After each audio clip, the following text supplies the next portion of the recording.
Here I have TCL 306, and today I'm going to show you how to perform soft reset operation on this device.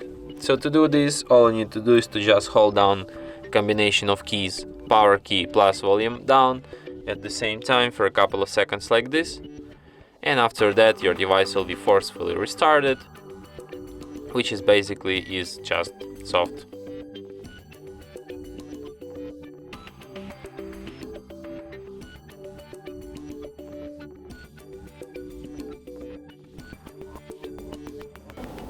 And that's it. Thanks for watching.